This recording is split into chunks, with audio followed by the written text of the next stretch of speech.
Okay, SGA Philippines versus yung Team A ng Taipei. So, yun.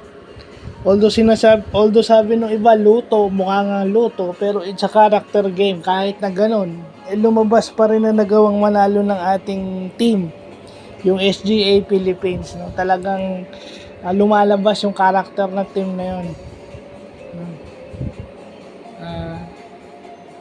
Yung benta, di ba? Nandun na yung nagbebenta tsaka nagbabayad ng laro, yung game fixing. But wag na tayo mag-focus doon. Ay importante, lumaban yung ating SGA Philippines. Nagpakita sila ng karakter at kagustuhang manalo. Lumabas yung competitiveness nila. Doon na tayo mag-focus.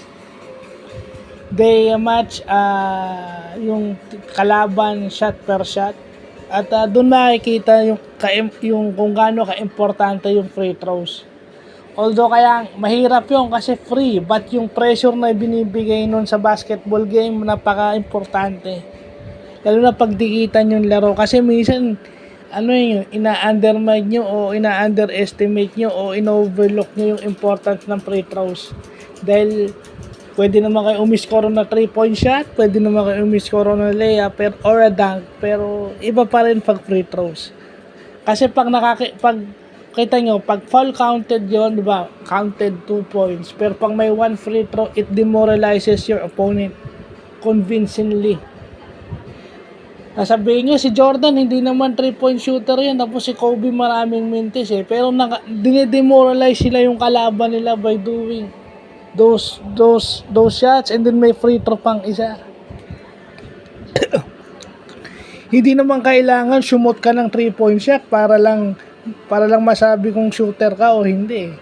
Remember, pag tumira ka ng mid-range at yung free throws is considered mid-range. So, pag tumira ka parang 15 feet, shooter ka. Yun ang hindi nakukuha ng ibang tao. Dahil yun yung misconception pag nakikita nyo naglalaro si Steph Curry. Akala nila kasi Steph Curry is only a 3-point shooter. No. Steph Curry and Ray Allen are pure shooters dahil meron silang mid-range.